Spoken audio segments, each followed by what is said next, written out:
Imaginen que después de esta plática llega a su clínica este paciente. Este paciente que menciona que tiene mucho dolor en el central, en el órgano 11, y que no puede ni comer porque le está doliendo mucho, se mueve el diente y quiere que resolvamos el problema. Nosotros valoramos clínicamente y nos damos cuenta que tenemos un tracto sinuoso en este mismo órgano dentario, vemos que la cuestión periodontal está comprometida, vemos inflamación, vemos placa bacteriana, vemos por ahí un lateral, y yo les pregunto a ustedes, ¿qué harían? ¿Qué harían para resolver el problema? Porque la paciente viene por dolor, y lo primero es solucionar el problema del dolor. Entonces, en este caso, ¿ok? Lo que yo decidí hacer fue, luego, tratarlo del dolor. Yo obviamente soy rehabilitador, no hago endodoncia, hablé con mi endodoncista que estaba en este momento y decidimos hacer un acceso para poder drenar esta infección y poder calmar el dolor de la paciente.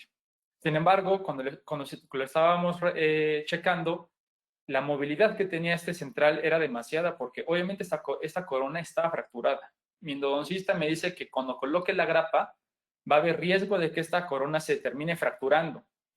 Entonces, con mucho cuidado, tomamos antes una impresión de alginato para tener un modelo, en dado caso que llegara a pasar algo, poder reaccionar y poder tener un provisional en ese momento. Pero bueno, al fin y al cabo, nuestro endodoncista logró aislar y poder hacer el acceso para poder drenar esto. ¿Ok? Pero ¿qué pasa? Al poco tiempo, a los 3 días, ya mejoró esto, pero se termina fracturando la corona. Y entonces ya nosotros tenemos que empezar a ver qué es lo que vamos a hacer. Yo ya tengo mi modelo, ¿okay? Ya sé que puedo resolver el problema en esta situación y colocar un provisional. Pero, ¿qué voy a hacer? Puedo ser conservador y tratar de hacer un tratamiento de conductos, ahora sí terminar el tratamiento de conductos y poderlo rehabilitar con un poste, reconstruir, colocar una corona. Puede que lo pueda hacer, sí, pero ¿qué pasa? Tengo que saber qué estructura dental remanente tengo para ver si lo logro. Yo puedo ver ahí clínicamente que no lo tengo. Tal vez necesite hacer un alargamiento de corona. Pero ¿qué pasa si yo hago un alargamiento de corona ahí? Comprometo a todos los demás porque entonces voy a dejar ese central más largo que el resto de los dientes. O puedo irme por un camino un poquito más invasivo. No meterme en problemas, mando a hacer una tomografía, checo cuánto hueso tengo y entonces mejor lo extraigo, coloco un implante, post-extracción, y si en ese momento tengo suficiente torque, coloco un provisional de carga inmediata y salgo del problema. Pero tengo que saber qué condiciones tengo para ver si la decisión que yo voy a tomar es la correcta. Por eso los invito a que se queden a los próximos 50 minutos aproximadamente para que se queden conmigo y yo les pueda enseñar qué parámetros tenemos que tomar en cuenta para saber si este diente todavía lo puedo salvar y hacer todo el procedimiento postenodóntico de rehabilitación, o mejor no lo hago y me voy por otro camino. ¿Ok? Entonces, ahora sí me presento con ustedes. Soy el doctor Jesús Gámez, especialista en prótesis bucal e implantología por la UNAM, y el tema con el que voy a hablar con ustedes es qué parámetros, como lo mencioné anteriormente, tengo que tomar en cuenta para poderlo rehabilitar un diente después de que se hizo un tratamiento de conductos. Y les quiero hacer esta pregunta. ¿Por qué el éxito endodóntico depende de la rehabilitación? Hay muchos factores que puede mi rehabilitación terminar dañando a la endodoncia. ¿Por qué? Porque yo sé que si yo no hago una buena rehabilitación y, por ejemplo, no dejo bien sellada una corona o la restauración que yo vaya a poner, puedo causar filtración y, por lo tanto, este conducto que estaba limpio, que estaba desinfectado por mi endodoncista, lo contamino. Y después, ¿qué es lo que va a pasar? Va a terminar siendo eso un retratamiento y, por lo tanto, el éxito de esa endodoncia empieza a disminuir. O a lo mejor el problema no es porque no esté sellando, si a lo mejor no hice el diseño de mi rehabilitación lo ideal para ese caso. ¿Y qué termina pasando? Que termino fracturando el diente. ¿Ok? Entonces, por eso es que la rehabilitación es tan importante para el éxito de la endodoncia y viceversa también.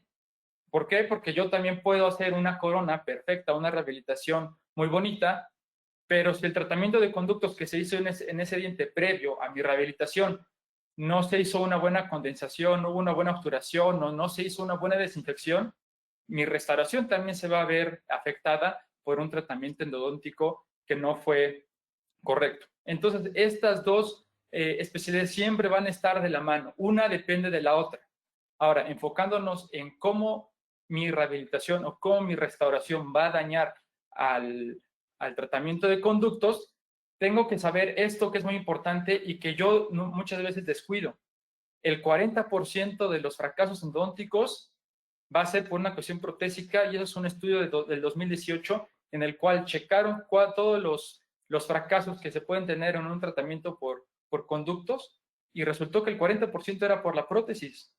O sea, es un porcentaje alto, ¿ok? No debería por qué ser la prótesis el causante de que una endodoncia fracase, más bien debería de ser a lo mejor por una mala técnica, por una mala desinfección, pero no por la prótesis.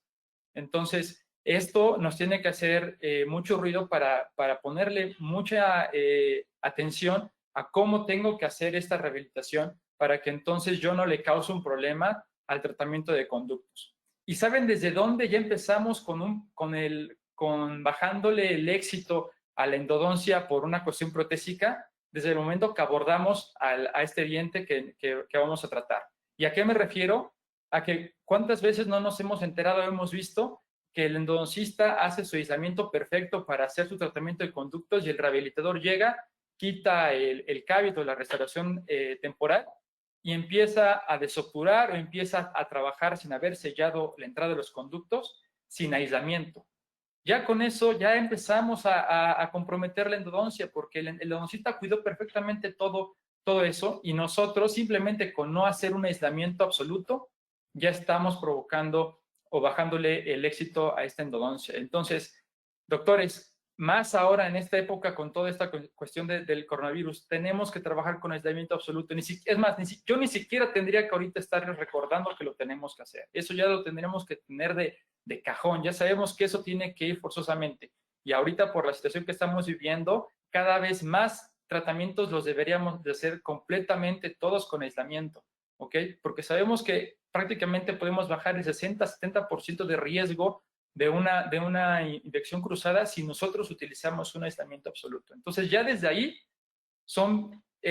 más bien es un parámetro para que nosotros podamos ya desde ahí estar cuidando que nosotros no contaminemos el tratamiento de conductos por no usar el aislamiento absoluto. Entonces, es un pequeño recordatorio de que nosotros tenemos que trabajar siempre con este aislamiento absoluto. Ahora, ya enfocándonos en cuanto al diente, ¿ok? O al molar. ¿Por qué este diente va a tener mayor riesgo de fractura? Obviamente, porque va a tener menor integridad estructural que un diente natural sano, ¿ok? ¿Y por qué vamos a tener esto en un diente con endodoncia? Porque simplemente con haber hecho el acceso endodóntico, nosotros ya debilitamos al diente. El techo pulpar es como una plataforma que está uniendo todas las paredes del diente, y al hacer el acceso para hacer el tratamiento de conductos, obviamente estamos rompiendo esta plataforma, y por lo tanto ya con eso ya estamos debilitando el diente. Y si a eso le sumamos, ¿ok?, pérdida de alguna de las crestas marginales, ya sea mesial o distal, y que terminemos teniendo una cavidad MOD, ¿ok?, eso aumenta todavía más la fragilidad de mi diente. Y por lo tanto, yo tengo que proteger esta estructura dental remanente que tengo para que no se termine fracturando, ¿ok? Entonces, ya simplemente de entrada, yo sé que al tener un diente con endodoncia, ya tengo este hándicap en contra, que es tener una fragilidad mayor que la de un diente natural simplemente por haber hecho el acceso, ¿ok? Y seguramente en algún momento de nuestra carrera profesional, ya sea en la licenciatura o con amigos o hasta un maestro de la universidad, nos ha de haber dicho o nos contaron de que todos los dientes con endodoncia se les tiene que colocar poste y corona. No me van a dejar mentir que alguna vez escucharon eso, o incluso puede que muchos de los que estamos ahorita aquí en esta plática a lo mejor sí lo sigan esto, de que por aquí les llega una endodoncia y automáticamente hago poste y corona. Esta forma de pensar se tenía mucho hace muchos años, Y esta situación ha ido evolucionando porque cada vez tenemos mejores materiales que hacen que ya no sea necesario colocar a fuerza un poste y una corona. ¿Ok? Yo considero que este concepto ya es un concepto que deberíamos de dejar a un lado, pero yo que doy clases en la universidad, muchas veces llego a encontrarme con alumnos que me dicen esto: doctor, es que tienen endodoncia, vamos a colocarle poste y corona. Y no lo podemos manejar así por default, que todos tienen que ser rehabilitados así.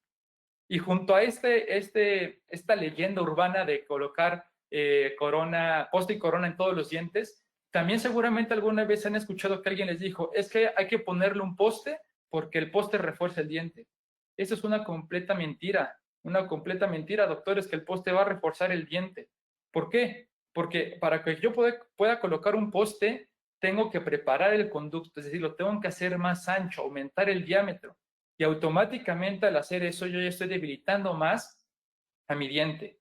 Y más ahora con nuestros amigos endodoncistas que hacen tratamientos cada vez menos invasivos con sistemas rotatorios, que ya no es lo mismo que antes, porque yo recuerdo, por ejemplo, cuando estaba en la licenciatura, que me decían que yo tenía que preparar con una lima 40 todos los dientes y ensanchar muchísimo los conductos. Ya no pasa eso, ya los sistemas de ahora son más conservadores y por lo tanto, si nosotros queremos tomar así de forma general, colocar a todos poste, estamos debilitando más mi diente. Ya de por sí ya sé que por simple hecho de tener un acceso endodóntico y haber perdido alguna de mis paredes, ya tengo un diente débil. Y si a esto todavía debilito más la raíz preparando en exceso para colocar un poste, pues ya automáticamente lo estoy haciendo más susceptible a que pueda tener fractura en algún momento. Entonces, estos dos frases que puse, que seguramente alguien ha de haber dicho o escuchado,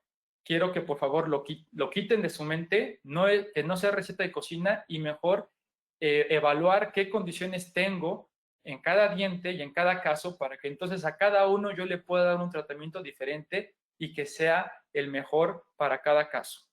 ¿Ok? Entonces, para que yo pueda saber qué factores debo de considerar para ver qué es lo que debo de hacer en cada diente, de estos dos factores son súper importantes y los debo de tomar en cuenta.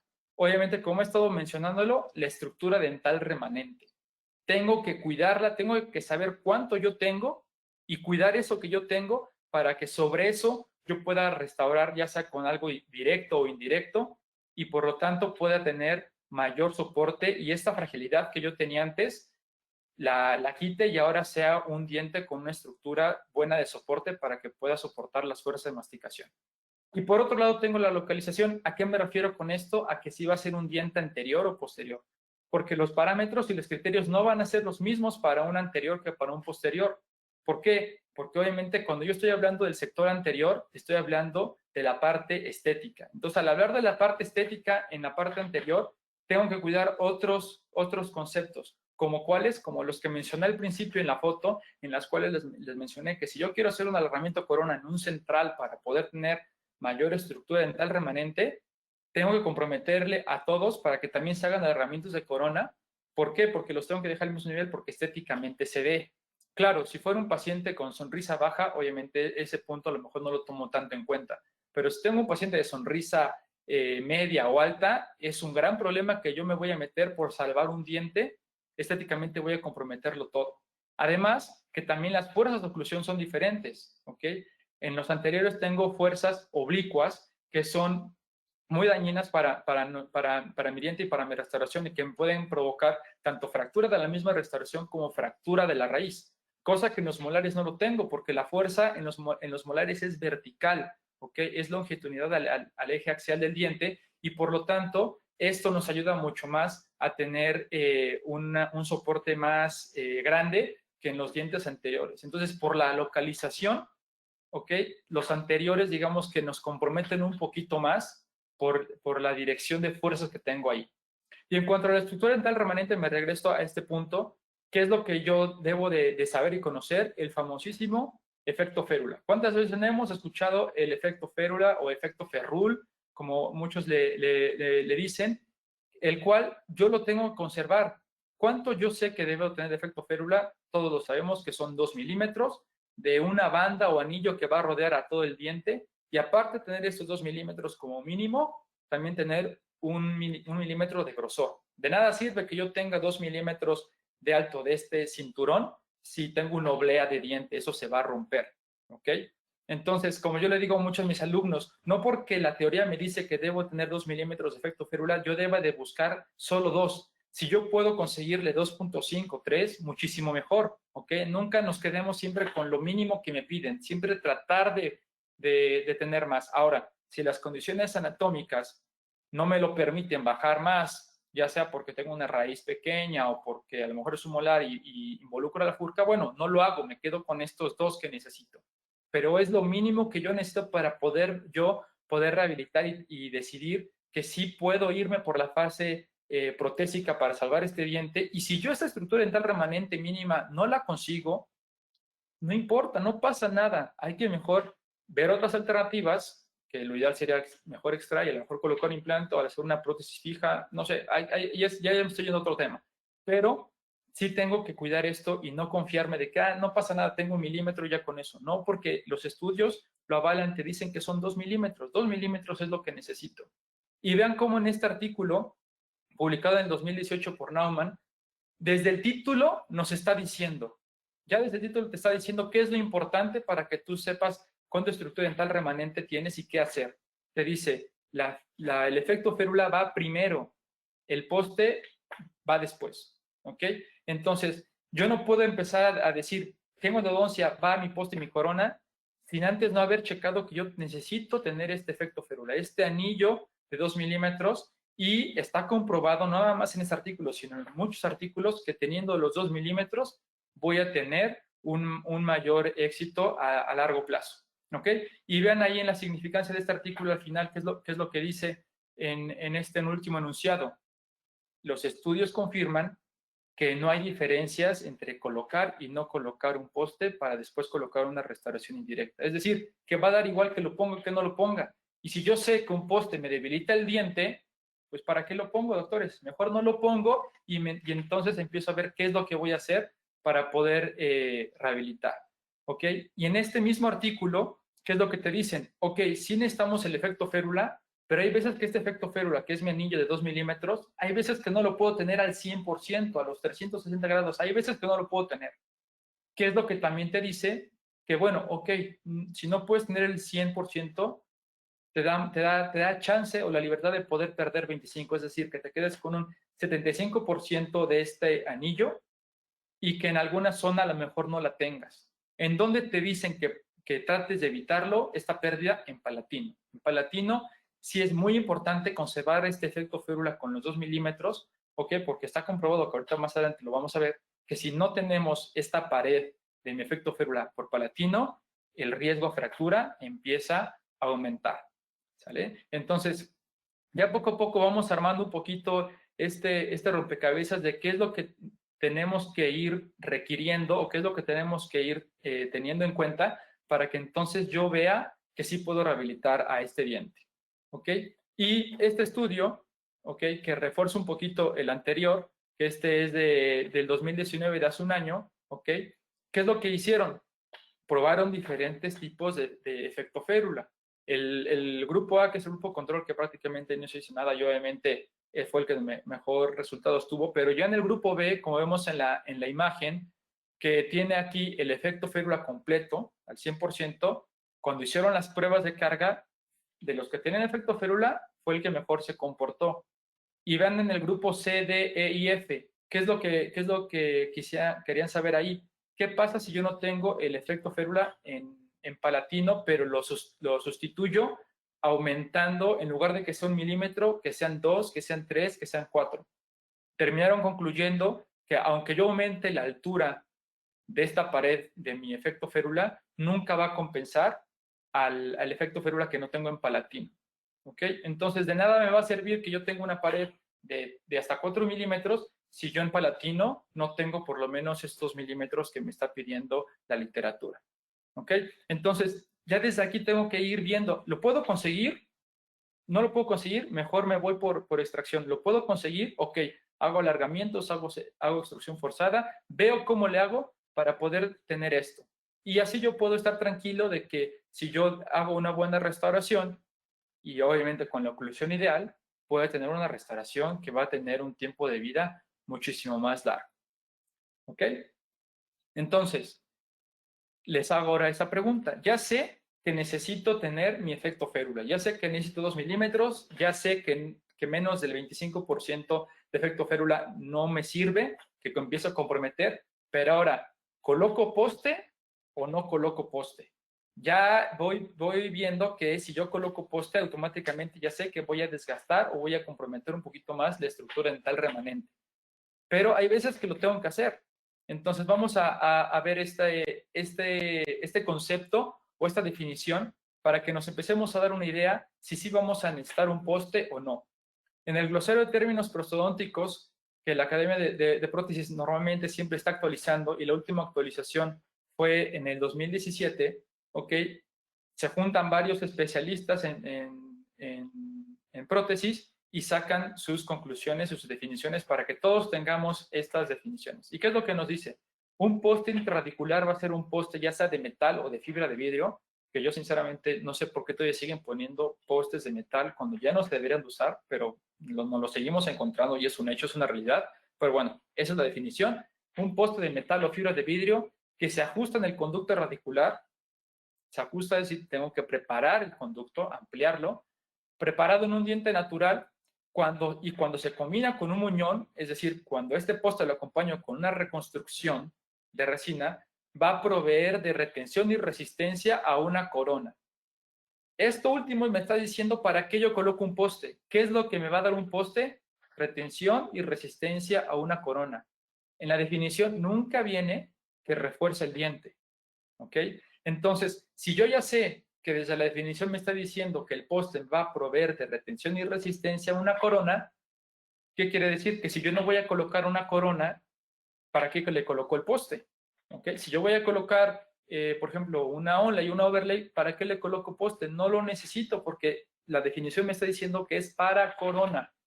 Y al hablar para corona, ¿qué quiere decir? Que entonces yo tengo a mi poste, lo reconstruyo y con mi efecto férula, que ese sí no lo puedo evitar, lo necesito forzoso, yo repreparo, ¿ok? Como si fuera un diente ya natural o sano, lo preparo para corona y hago mi restauración. ¿Por qué este concepto del poste y la corona, por qué cada vez se ha dejado de utilizar más? Porque ya nuestros sistemas de restaurativos y de adhesión ya no necesitan hacer coronas de metal porcelana, ya no lo necesitan, ¿ok?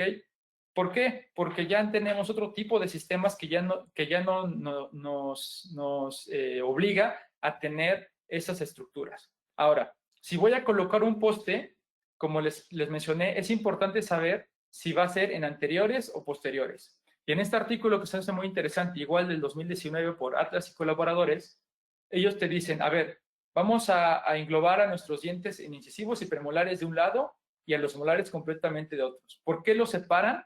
Porque los incisivos y los premolares tienen cámara pulpar muy pequeña a comparación de un molar. Entonces, por eso lo van a poner aparte. Entonces, en este artículo terminan concluyendo que en incisivos y en premolares yo debo de colocar un poste solamente cuando yo tenga 3 o más superficies perdidas, incluyendo la oclusal. ¿Qué quiere decir? Que si yo tengo solamente, perdí, por ejemplo, la cara mesial y el oclusal, que es donde se hace el acceso, yo no tengo que colocar un poste. Pero si ya perdí mesial, distal y aparte la oclusal, por obvias razones, entonces sí debo de colocar un poste. Si no, no es necesario. Obviamente, si tengo más pérdidas, pues con más razón sí lo tengo que colocar. Pero son muy claros. Solamente cuando perdiste 3 o más paredes. Y en los molares, ¿qué creen? Vean cuándo te dicen que coloques un poste en un molar. Solamente cuando no tienes paredes. Es decir, cuando solamente tienes literal tus raíces con tu efecto férula. Es en el único momento que tú vas a colocar un poste en molares. Si tienes una sola pared, ese artículo dice, no pongas poste, no lo necesitas. Con una pared y una buena reconstrucción es suficiente para que puedas rehabilitar endodónticamente a un molar. ¿Ok? Y se los apuesto que muchos de ustedes ahorita saltaran, y yo también cuando leí este artículo salté porque digo, es que no puede ser, o sea, ¿cómo que solamente le voy a colocar un poste o un molar cuando ya no tengo paredes? Y eso está avalado por estudios en los que te dicen que no lo necesitas. ¿Para qué lo vas a hacer? Debilitas más al diente colocando un poste. Y en este mismo artículo, al final, ponen esta tabla que se me hace súper interesante porque aquí te dicen cuándo sí, cuándo no colocar poste y qué tipo de restauración te sugieren.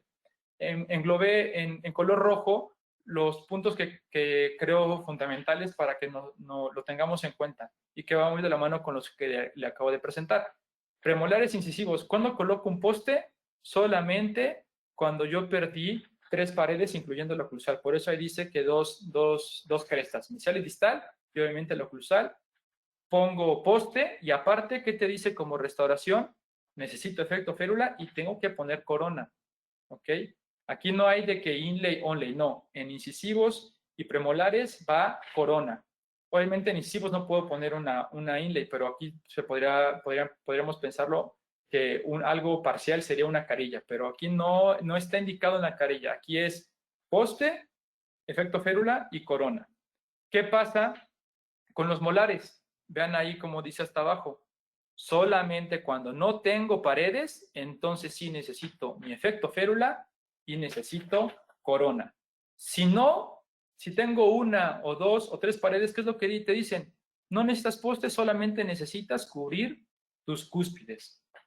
¿Cuáles son las cúspides que normalmente tratamos de cubrir? Pues obviamente las cúspides de trabajo. Pero si todas las cúspides están comprometidas, cubro todas, no hago una corona, hago una overlay y con eso ya estoy seguro de que mi restauración es la ideal para este caso que estoy atendiendo. ¿Ok? Entonces, dense cuenta cómo está súper limitado la colocación de postes. ¿Ok? No es a todo como a veces tenemos la idea. ¿Ok? ¿Y por qué los postes están asociados a la supervivencia de dientes tratados endodónticamente? Porque en su momento todos los dientes se restauraban con coronas metal porcelana o totalmente metálicas. Antes no se tenía el silicato de litio o la zirconia, que ahorita utilizamos mucho, como materiales restauradores. ¿Okay? Antes solamente eran coronas metal porcelana y al ser coronas metal porcelana o totalmente metálicas, automáticamente, ¿qué quiere decir? Que yo estoy pensando en una cuestión de cementación, no estoy hablando de adhesión. ¿Y por qué es importante esto? Porque para que yo tenga cementación como tal, necesito los conceptos o los principios básicos de preparación, que es paredes lo más paralelas posibles y lo más largo posible, como mínimo 4 milímetros. Esto lo vimos seguramente en nuestras primeras clases de rehabilitación. Los parámetros mínimos que necesito para tener retención mecánica, macro retención. ¿Ok? Y para tener macro retención necesito preparar para una corona. ¿Ok? Y como la corona está asociada al poste, desde ahí viene esto de colocar poste y corona. ¿Ok? Pero es colocar poste y corona cuando yo estoy trabajando metal porcelana. Si yo voy a hacer una corona de disilicato de litio y zirconia, como me lo dice la literatura que les acabo de enseñar, no lo necesito colocar un poste, simplemente es quedarme con lo que tengo y ir rehabilitando de acuerdo a eso. Ahora, si yo voy a hacer una corona como tal, automáticamente tengo estos 3 puntos que yo sé que van a ir de la mano. Sustracción, ¿a qué me refiero con esto? Hacer coronas, simplemente hacer una preparación de coronas, yo estoy haciendo una odontología sustractiva. Y ustedes pueden decir, ¿qué es esto? Es algo que nosotros nos han enseñado desde siempre y a mí me enseñaron y a todos nos han enseñado toda la vida. Nosotros nos enseñaron a desgastar el diente para hacer coronas, ¿ok? A eso nos enseñaron siempre, para preparar, desgastar, para darle espacio a mi corona. ¿Y por qué necesito ese espacio? Porque si no mi corona se va a desalojar o mi corona se va a romper, ¿ok? Entonces, si yo ya sé, como se los dije en un principio, que mi diente ya de por sí está debilitado porque tiene el acceso, porque ya no tiene algunas paredes y todavía yo lo desgasto más preparándolo para corona, imagínense con cuánta estructura dental remanente al final me voy a quedar. ¿Ok? Entonces ya empezamos ahí un poquito a pensar, híjole, si estoy preparando mucho, si estoy desgastando mucho mi diente cuando yo estoy trabajando con dientes con endodoncia, y ahí es cuando nos puede entrar o cambiar el chip de decir, ay, creo que no estoy siendo lo suficientemente conservador y estoy trabajando muy, no quiero decir al activo, porque obviamente yo hay casos que sigo preparando coronas, pero hay otras opciones en las cuales me ayudan muchísimo a no preparar, no desgastar más mi diente. Lo que les mencioné hace un rato, la macro retención. ¿Qué quiere decir esto? Retención mecánica por el tipo de preparación que yo voy a tener al hacer una corona. Los principios básicos, que eso ya lo sabemos, que necesitamos para una preparación para una corona. Y la cementación, ¿ok? Como les dije, las coronas metal porcelana no tienen adhesión como tal, se cementan con ionombre de vidrio, ionombre de vidrio modificado con resina, o también se puede utilizar cementos resinosos, pero como tal no hay adhesión con las metal porcelana. ¿Ok? Entonces, como no hay adhesión, necesito de esta macro retención para que esta corona no se vaya a desalojar. Si yo no tengo paredes lo más paralelas posible y paredes muy cortitas, una corona metal porcelana sí la cemente con el mejor, mejor material cementante, se va a desalojar porque no tiene esta macro retención. ¿Ok? Entonces, para que nos haga un poquito más de idea qué tanto nosotros desgastamos al hacer una corona, en este artículo que se me hizo muy interesante, que evaluaron cuánto se desgasta al nosotros hacer algún tipo de preparación, y este artículo tiene 2 años, fue en el 2018, se dieron cuenta que al preparar, nosotros desgastamos del 63 al 72% de diente sano. Es muchísimo, doctores, muchísimo que nosotros por querer hacer una corona tengamos que preparar tanto diente. Que a lo mejor ustedes ahorita ven este porcentaje y dicen, ay, no es cierto, es mucho, ese artículo está mal. Véanlo en esta imagen, por ejemplo, ¿ok? Vean cuánta estructura de diente me hace falta para estar al 100% y cuánto yo tengo de diente por hacer una preparación para corona, ¿ok? Entonces ahí es cuando nos podemos dar una idea y decir, chin, no estoy haciendo las cosas bien, estoy preparando mucho, estoy desgastando mucho mi diente y lo estoy debilitando. ¿Y eso qué me va a generar en un futuro? Que entonces yo tenga poca estructura dental remanente y eso provoque que tenga fragilidad de mi diente, de mi estructura. Y por eso es que a veces nos podemos encontrar con que a los 3 años, a los 4 años, al año de hacer algún tipo de restauración sobre un diente que fue tratado endodónticamente, nos encontramos o con fracturas, o nos encontramos con que la corona se desalojó, o que con la corona se fracturó, por ese tipo de situaciones que en su momento las hacemos mecánicamente ya por automático y no nos damos cuenta de todo el tejido que estamos nosotros retirando simplemente por querer hacer una corona. ¿Ok? No estoy en contra de que las coronas, doctores, yo sé que hay muchos casos que necesitamos una corona a fuerza, pero si yo lo puedo evitar, muchísimo mejor. ¿Ok? Entonces, ¿qué es lo que nosotros estamos haciendo al hacer este tipo de enfoques en el cual nosotros tenemos que a fuerza colocar un poste y colocar una corona? ¿A qué estamos acercándonos? A este término que es extensión por prevención. Yo me acuerdo que en su momento me decían en la licenciatura que antes se hacía mucho ese tipo de odontología y que actualmente ya no se hacía. Pero doctores, lo seguimos haciendo al seguir preparando coronas y seguir colocando postes a diestra y siniestra, ¿ok? Porque nos estamos extendiendo, estamos desgastando más diente por si las dudas, por si lo necesito, por si se me cae y mejor preparo más. Por todo ese tipo de cosas estamos haciendo extensión por prevención sin quererlo, pero lo estamos haciendo. Y el doctor Pascal Mañé, en un artículo, te dice que no pienses esto, que no hagas extensión por prevención y que mejor cambies tu concepto y mejor hagas prevención de la extensión. Se escucha bonito, ¿no? Prevención de la extensión.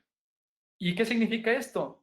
Mejor no me extiendo más, mejor no preparo una corona, mejor no pongo un poste y mejor con lo poco que tengo lo conservo y entonces sobre eso le agrego algo, ya sea una restauración o le agrego protección y soporte para que entonces esta estructura dental remanente no se vea más dañada por el tratamiento que yo le quiero hacer. Y ahí es cuando nos metimos a esto que también igual se escucha muy bonito, la odontología aditiva. ¿Qué quiere decir? Lo contrario de la sustractiva. Mejor preservo y reconstruyo lo que me hace falta. Y para reconstruir lo que me hace falta, tengo muchísimos materiales que actualmente funcionan muy bien. Obviamente no hay que abusar de los materiales que tenemos porque luego queremos que los materiales hagan todo por nosotros. No es así. Pero si nosotros seguimos las indicaciones de los materiales y las indicaciones de las restauraciones de forma correcta, nosotros podemos tener una odontología mucho más conservadora y realmente ahora sí ser conservadores y no tener la idea de que sí, ahora en el 2020 somos conservadores, pero sigo preparando todos mis dientes con postes y coronas. ¿Ok? Entonces, en cuanto a odontología aditiva, lo puedo hacer de diferentes formas. Lo puedo hacer con una resina directa como tal, en el caso que yo tenga que hacer la restauración directamente ahí, con mi paciente, una resina y se acabó el problema, o hago una combinación entre restauración directa e indirecta en la cual reconstruyo una parte con resina directa y la otra parte que me hace falta ya la hago con una indirecta. O el concepto de EndoCrown, ¿ok? Que no es un concepto nuevo, ¿eh? No es un concepto nuevo, pero ahorita vamos a hablar de este y nos vamos a dar cuenta que es una muy buena alternativa. Entonces, si yo voy a utilizar una resina directa como tal, si yo evalúo y me acuerdo de lo que vi en este webinar, que puedo utilizar resinas directas, puedo tener un caso en el cual simplemente perdí una pared, que en este caso, por ejemplo, una paciente que tenía una pulpitis irreversible, tenía todavía ortodoncia, tenía todavía el arco, todo, ¿ok? Y no se le puede quitar la patología ortodóntica, entonces, ok, no lo vamos a hacer una restauración indirecta, vamos a hacer una directa, y por lo tanto lo que hay que hacer es sellar luego el acceso de mis conductos para que estos no se vuelvan a infectar. ¿Ok? Y a mí, en este caso, me gusta mucho utilizar Sonic Fill. ¿Ok? Sonic Fill me encanta para poder en el piso o en el acceso poder tapar. Y como tiene esta consistencia un poco fluida al principio, me ayuda a que este material penetre perfectamente. Y me gusta hacer combinaciones. Me gusta combinar el Sonic Fill con Harmonize, que es otra resina que la coloco encima en la cara oclusal para hacer una restauración un poquito más bonita, pero puedo utilizar cualquier tipo de resina, ¿ok? Cualquier tipo de resina, con eso yo puedo reconstruir y no tengo problemas. Claro, este caso lo ameritaba, sí, ¿por qué? Porque vean, solamente perdí una pared. Bueno, si incluimos al oclusal, son dos paredes, distal y oclusal, pero tengo muy buena estructura de soporte alrededor, no necesito hacer más, ¿ok? No necesito colocarle un poste, no necesito hacer una corona, no, simplemente reconstruyo con resina y termino con el problema. ¿Ok? ¿Y por qué me gusta Sonic Fill? Y aprovechando, le doy las gracias a Cabo Care por darme la oportunidad de estar aquí con ustedes, de estar en esta plática. ¿Y por qué ocupo Sonic Fill? Porque Sonic Fill tiene lo que yo tendría que hacer en 2 pasos, esto me lo hace en 1. ¿Y a qué me refiero con esto? A que siempre nos han dicho que para hacer una reconstrucción tengo que hacer primero, más bien tengo que colocar primero una base que sea un poquito fluida para que pueda penetrar en todos los espacios y sellar perfectamente los conductos, y puedo hacerlo eso con un bulk fill, pero que sea fluido, y después colocarle un composite completo, o como en la segunda opción, coloco primero un liner de resina fluida y después todo con bulk fill. Pero Sonic Fill, ¿qué ventaja tiene? Que en un solo paso pudo hacer todo. Aunque a mí, como en el anterior, me gusta al final ponerle última capa en la cara cruzal de Harmonize, porque me gusta mucho cómo se manipula y la estética que tiene para la cara cruzal, porque yo sé que ese diente va a ser mi restauración definitiva, lo puedo hacer. Pero si el Sonic Fill lo quiero utilizar solamente como parte de mi reconstrucción y después de esto le voy a hacer una restauración, una overlay o una onlay indirecto, no necesito darle mucha anatomía a la cara oclusal porque sé que la voy a desgastar. Entonces, de una sola intención, puedo utilizar el Sonic Fill. ¿Qué es lo que me dice Sonic Fill? Que puedo yo polimerizarlo en una sola intención hasta 5 milímetros. ¿Ok? 5 milímetros, ¿por qué? Porque es un bulk fill. Aún así, la verdad, doctores, les soy sincero, yo soy un poquito más conservador con esto y no me gusta llenar los 5 milímetros de una sola intención. A mí me gusta ir a la mitad primero para asegurarme también que se vaya a polimerizar todo, porque sabemos que después ya de 7 milímetros de profundidad, ya la polimerización ya no es la ideal hasta la parte más profunda. Si yo no tengo a lo mejor un dispositivo que me haga que mi luz llegue hasta abajo, estoy empezando a comprometer un poquito la polimerización al 100% en el piso. Entonces, como me quiero ir siempre a la segura, yo no les digo que no esté bien, ¿no? Pero yo lo hago por partes. 3 milímetros lo lleno de una sola intención y a lo mejor otros 3 o los otros 2 lo hago en una segunda intención. pero Sonic Field en este caso, la verdad, me gusta mucho cómo trabaja. ¿Y qué es lo que yo me tengo que fijar? Para mí, ¿qué es importante cuando yo estoy hablando de un bulk field? Independientemente que sea Sonic Field, ¿qué es lo que yo necesito saber para darme seguridad de que este bulk field es bueno? ¿Ok? Primero, la contracción. ¿Ok? Yo lo que quiero es tener poca contracción porque nosotros toda la vida nos han enseñado que la resina entre un incremento sea mayor, al colocarlo y polimerizarlo, mayor va a ser la contracción. Y el bulk fill, su plus es que tú puedes colocar grandes cantidades de resina y que no tiene esta contracción. Ven en esta gráfica cómo Sonic Field es el segundo que menor contracción tiene con respecto a todos los otros materiales que tenemos de casas comerciales. ¿Ok? Entonces yo ya sé que de antemano que Sonic Field va a tener solamente 1.6% de contracción a la polimerización. Entonces, eso es muy seguro. Y si yo en lugar de hacer un incremento de 5, lo hago de 3, obviamente este 1.6 lo bajo todavía muchísimo más. Y otra cosa importante es la resistencia a la fractura. Y dense cuenta cómo aquí Sonic Field, en comparación con los demás materiales, tiene mucho más resistencia a la fractura que los demás materiales. Entonces, doctores, si hoy yo les puedo recomendar algo, es para reconstrucción, que lo quieran hacer bien y evitar hacer las cosas en 2 pasos, de colocar primero una resina fluida y después un composite convencional, háganlo todo con Sonic Field y de verdad que les va a cambiar la vida cuando tengan que reconstruir. Lo hacen muy rápido y sobre todo de forma segura. Vean aquí en este video para que vean cómo funciona Sonic Field. Sonic Field es un cartucho, es como un compul que colocamos en una pieza ultrasónica y esta vibración sónica que va a tener, ¿qué es lo que va a hacer? Que esta resina cambie su fluidez, ¿okay? Su viscosidad, para que nosotros lo podamos adosar y digamos que sea como un tipo de resina fluida. Y conforme van pasando los segundos, otra vez esta resina adquiere su viscosidad para que la podamos adosar y manejar perfectamente y después la podamos polimerizar. Entonces es como si tuviera 2 resinas en una. ¿Ok? Lo que tiene esta resina como tal es el aditivo rheológico patentado que es una patente que tiene Kerr, que le permite cambiar de viscosidad a este material y que por lo tanto yo pueda tener las 2 virtudes de una resina fluida y de una viscosidad de una resina compuesta en el mismo material. ¿Ok? Entonces se lo recomiendo muchísimo para ese tipo de reconstrucciones. Entonces ya sé que puedo hacer resina directa en mi diente siempre y cuando yo tenga las paredes. Si estoy hablando de molares, recordemos que hasta teniendo 2 paredes es suficiente para que yo lo pueda hacer. Ahora, puedo hacer una combinación en el cual, en lugar de que yo haga todo con resina directa, reconstruyo una parte con resina directa y la otra parte me voy con una restauración indirecta.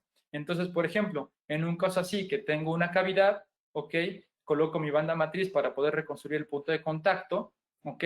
Utilizo mi Sonic Field, ¿sale? Les voy a ser sinceros, la primera vez que utilicé Sonic Field me costó un poquito de trabajo. Al principio la manipulación es un poquito complicada cuando no estás acostumbrado, porque yo lo quería luego empezar a dosar y empacar, y como todavía tiene esta viscosidad muy baja, que todavía está un poquito fluida, empecé a tener ahí un poquito de complicaciones, pero una vez que le agarré los tiempos de ir colocando poco a poco el material directamente de este aparato y después darle un poquito, unos segundos para que se estabilice otra vez la viscosidad y poderlo dosar, la verdad, una vez que entendí y pude controlar estos tiempos, la verdad que me cambió completamente esto. Entonces, coloco mi banda matriz, hago mi primera capa, ¿ok? De Sonic Field, y después le hago la segunda y polimerizo. ¿Ok? Como yo sé que esta restauración solamente es para reconstruir, no tengo que poner la anatomía. ¿Por qué? Porque yo lo voy a preparar.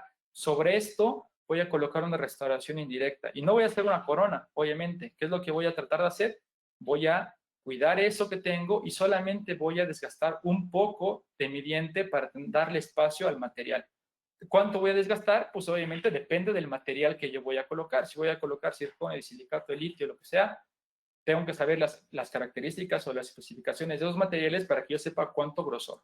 Pero ¿qué es lo que yo tengo que cuidar? No desgastar y no preparar como una corona. Simplemente desgasto la cara oclusal, dejo esmalte, un sellado periférico de 360 grados de esmalte. ¿Y para qué es importante dejar este esmalte? Para que yo tenga una adhesión perfecta. La adhesión al esmalte es la mejor adhesión que podemos tener. ¿Ok? Digo, no me voy a meter a preparaciones ni adhesiones, eso podría ser todo un tema de otro webinar. ¿Ok? Pero puedo utilizar esta misma reconstrucción directa como parte de mi núcleo o de mi preparación para después sobre esto colocarle una restauración indirecta. Entonces, esa es mi segunda opción, ¿ok? Como un híbrido entre directa e indirecta. Y la tercera opción, que como les dije, no es algo nuevo, ¿ok? Desde más o menos 1996 se llegó a utilizar este tipo de restauraciones, ¿ok? Que le llamaban monobloque y ya posteriormente ya le llamaron con el término de endocrown, ¿ok? ¿Qué es lo que va a hacer? Es simplemente una restauración adhesiva. Vean lo importante aquí, adhesiva. Ya automáticamente cuando yo escucho adhesiva, ya sé que tiene que ser de silicato de litio, o igual podría ser de resina, ¿ok? Pero yo ya sé automáticamente que es silicato de litio, ¿ok? Que va a ser monolítico, que yo tengo que preparar las superficies para que yo pueda tener adhesión. Y al tener adhesión, ya no estoy hablando de macro retención como yo lo había mencionado anteriormente, que era con las paredes paralelas y largas. No es macro retención, es micro retención por los tags que se van a hacer entre los dientes, entre el tejido del diente o del esmalte y mi restauración. ¿Ok? Pero lo que lo va a hacer, digamos que diferente a todas las demás restauraciones, es que esta restauración monolítica va a estar anclada a la cámara pulpar. ¿Ok? ¿Qué quiere decir? Que esta cámara pulpar, que es como si fuera una caja gigante en el centro del diente, ¿ok? Es lo que me va a dar retención macromecánica. Lo que yo antes quería con mi corona, desgastando todo mi diente en su periferia para tener retención macromecánica, ¿ok? Yo automáticamente, por una cuestión natural de mi diente, yo ya tengo esta retención macromecánica de la cámara pulpar. Entonces, yo lo único que tengo que hacer es sellar la entrada de los conductos, lo puedo hacer con resina sin problema, ¿ok? Y después ya me queda una caja en el centro, que es la cámara pulpar, y sobre esta le coloco una restauración de monolítica que va a entrar en esta cámara pulpar y que va a estar sellando en todo alrededor del diente sobre esmalte, ¿ok? Entonces, en este caso, ¿qué es lo que yo tengo? Pues tengo lo que me queda después de una endodoncia, simplemente lo sello en el piso y nada más quito bordes, quito ángulos, redondeo todo, ¿ok? No tengo que hacer una línea de terminación como tal, ¿ok? Que fue un error que yo cometí al hacer mi primer endocrown, que ahorita se lo voy a enseñar. No tengo que hacer línea de terminación, simplemente es dejar pisos planos, ¿ok? Sin ángulos rectos y con eso va a ser suficiente, ¿ok? Entonces, como les dije, esta fue mi primera endocrown que hice. Yo no tenía todavía el concepto claro en mi cabeza de cómo era y qué fue lo que hice. Sí, sellé la entrada de los conductos, pero yo seguí preparando como corona. Y pues sí, fui de cierta forma un poco conservador, pero no, al fin y al cabo terminé preparando para corona. Y eso no es el concepto endocrown. El concepto endocrown es dejar la cámara pulpar intacta, pero también las paredes, ¿ok? Las paredes simplemente dejarlo plano, como lo vamos a ver en este diagrama de endocrowns, en la cual, como pueden ver, la restauración monolítica va a hacer contacto literal en el piso, ¿ok? Y va a estar sellando alrededor, ¿ok? No tengo que preparar gran cosa, simplemente es quitar lo que no necesito. Obviamente quitar retenciones. Si yo sé que mi cámara pulpar, a lo mejor por la caries o por la destrucción que tenía, tengo zonas retentivas, eso lo relleno con resina para que tenga, digamos que, paredes expulsivas, ¿ok? Y ya con eso es suficiente. No me importa dejar paredes expulsivas en el centro de la cámara pulpar. ¿Por qué? Porque voy a trabajar con adhesión, ¿ok? La adhesión no necesita perdón que lo repita, pero es para que vean la diferencia con las coronas. No necesito de paredes completamente paralelas y grandes, no. Simplemente es quitar retenciones y eso va a ser suficiente. ¿Por qué? Porque voy a hacer adhesión, ¿ok? Y en este artículo donde hacen una revisión sistemática de endocrowns, ¿qué es lo que nos dicen? Puedes tener 4.5 de profundidad de cámara pulpar, 3 milímetros de profundidad, hasta 1.5 de profundidad, y aún así tienes una restauración que va a tener la suficiente estructura para que pueda soportar las fuerzas de masticación. Obviamente, que como lo vemos aquí en la imagen, la que tiene menos profundidad es la que tiene mayor estrés, justamente ahí en el piso. Entonces, como se los mencionaba al principio, si me están diciendo que mínimo es 1.5, no me voy siempre con lo mínimo, ¿okay? Trato de siempre tener un poquito más, ¿ok? Para que yo no vaya a tener problemas y entonces tenga restauraciones fuertes y que no termine dañando más el tejido dentario que tengo, ¿ok? Entonces las endocrowns es algo que tenemos que empezar a hacer un poquito más porque yo considero que de todas las restauraciones o de las opciones que le estoy dando, esta es la más conservadora de todas, ¿ok? Y aparte de todo esto que ya les comenté del post, de la reconstrucción, la restauración, todo esto, ahora seguramente yo creo que han de haber escuchado estos nuevos términos que es la restauración o restauraciones biomiméticas. ¿Qué me dice con biomiméticas? Que tratan de igualar o de copiar las características naturales que nosotros tenemos, en este caso, en los dientes. Entonces, este concepto que, por ejemplo, Garoushi en un artículo, que es el que les muestro de 2018, te dice que tus reconstrucciones de resina o tus restauraciones de resina, tú les puedes agregar fibras de vidrio, ¿ok? Que estén embebidas en esta resina, y estas fibras de vidrio lo que van a hacer es cuando entre la carga o de la fuerza de masticación, estas fibras lo que hacen es romper el estrés de carga que se está generando en la restauración, y con esto, ¿ok? Hacer o tratar de imitar la dentina, porque hay que recordar que la dentina es como nuestro amortiguador, ¿ok? Es lo que permite que el esmalte no se fracture. Entonces, este concepto lo que trata de hacer es que con esta fibra de vidrio tratar de romper este estrés como si fuera un amortiguador al igual que la resina, y tener restauraciones que puedan durar más tiempo y poder darle soporte a la estructura dental remanente. Entonces, a mí se me hace esto súper interesante, ¿ok? De tener otras opciones y no quedarnos con las que normalmente conocemos, que es simplemente resina y colocar una restauración indirecta, ¿ok? Y ya hay más artículos sobre esto, ¿ok? Por ejemplo, este artículo, vean, es desde antes que el anterior, que fue en el 2016, en la cual ya empezaron a utilizar la fibra de vidrio, no postes de fibra de vidrio, no, o sea, fibra de vidrio como tal, para que más o menos se den una idea. La fibra de vidrio Rebond, que se utiliza mucho para ferulizar dientes, bueno, esa la cortan y la meten con la resina para que quede embebida, y con eso esta fibra de vidrio le da esta característica que ellos están queriendo. Entonces, en este artículo, por ejemplo, compararon un poste convencional de fibra de vidrio, compararon rellenar todo el conducto con fibra de vidrio y resina, ¿ok? En otro grupo dejaron gutapercha y solamente colocaron resina con fibra de vidrio en la cara, en la parte coronal, ¿ok? Y en el último hicieron como un tipo como de red, o como un cesto ellos le llaman, ¿ok? Alrededor de toda la cavidad le pusieron esta fibra de vidrio y en medio le pusieron resina, ¿ok? Entonces ellos concluyeron que el que mejor resultado tuvo no fue el del poste, ¿eh? Otra vez esto sigue apoyando que los postes no nos van a mejorar como tal la resistencia a la fractura. Tuvieron aquí el que encerré en rojo, es el que tuvo mayor resultado, en el cual rellenaron todo el diente de estas fibras de vidrio junto con la resina, y fue la que mejor resultado tuvo, aunque no hubo diferencia significativa, pero es la que mejor resultado tuvo, ¿ok?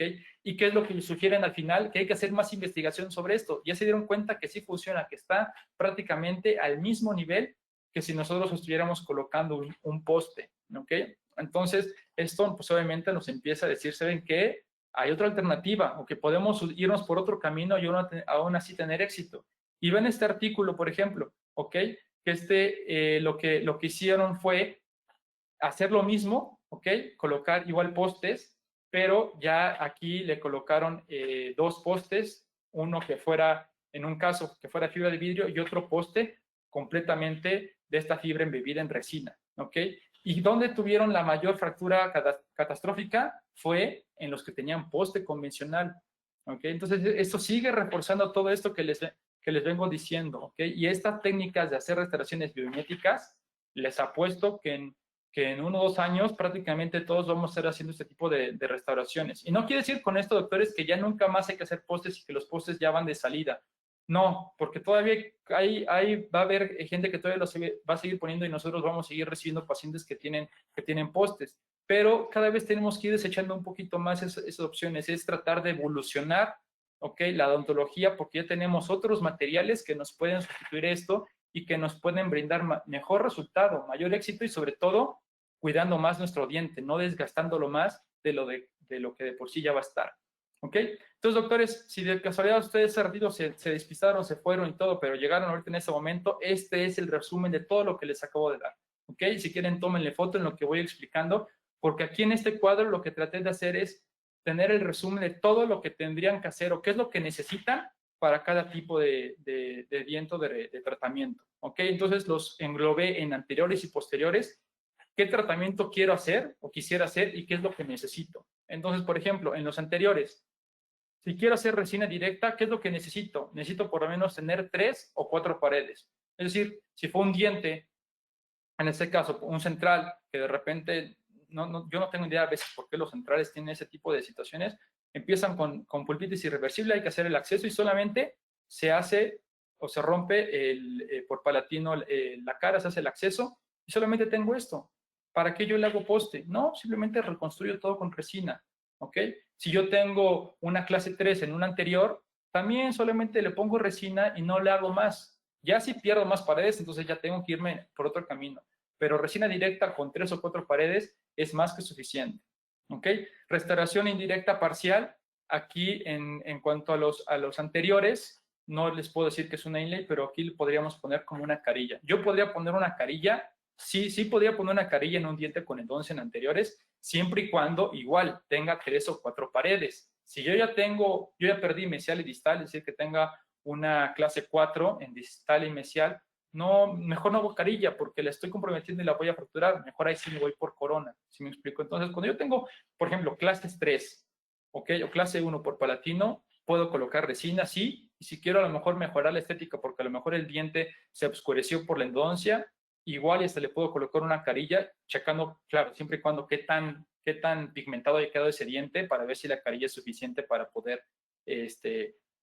contrastarlo o más bien opacarlo. Si no, pues igual me tendría que ir por una corona. Endocrowns, en anteriores todavía no, doctores. Todavía hay artículos que han tratado de hacer endocrowns en anteriores y se dan cuenta que hay mucho riesgo de fractura por las fuerzas oblicuas que tenemos ahí. Entonces, endocrown anteriores no, todavía no lo podemos hacer, no hay suficiente estudio para que lo demuestre. Y si queremos hacer una corona anterior, ¿qué es lo mínimo que necesito? Necesito mis 2 milímetros de efecto férula, que ya lo sé, puedo perder hasta un 25% y aún así tener buen resultado, ¿ok? O si tengo menos de 2 paredes, sí me tengo que ir por una corona a fuerza en anterior. Y como se los mencioné, la corona y el poste van de la mano, ¿ok? Si voy a colocar una corona, quiere decir que necesito forzosamente mi poste. Y si coloco mi poste, yo sé que voy a necesitar una corona. Entonces, los requisitos van a ser exactamente los mismos. Mis 2 milímetros de efecto férula con mínimo 2 paredes. ¿Ok? Si tengo más paredes, me voy con la primera opción, resina directa o parcial. Y cuando estoy hablando de posteriores, ¿ok? Sí puedo colocar una resina directa, sí puedo cuando tengo 4 paredes, si es que solamente se hizo el acceso, o cuando solamente perdí mesial y distal. Pero si ya perdí mesial y distal y aparte de lo oclusal, ya la resina directa ya no es opción, doctores. No, tampoco vamos a abusar de las resinas, ¿ok? Porque eso también es un problema, abusar de los materiales cuando no es necesario, ¿ok? Solamente si perdí una cara o una pared, sí lo puedo llegar a hacer.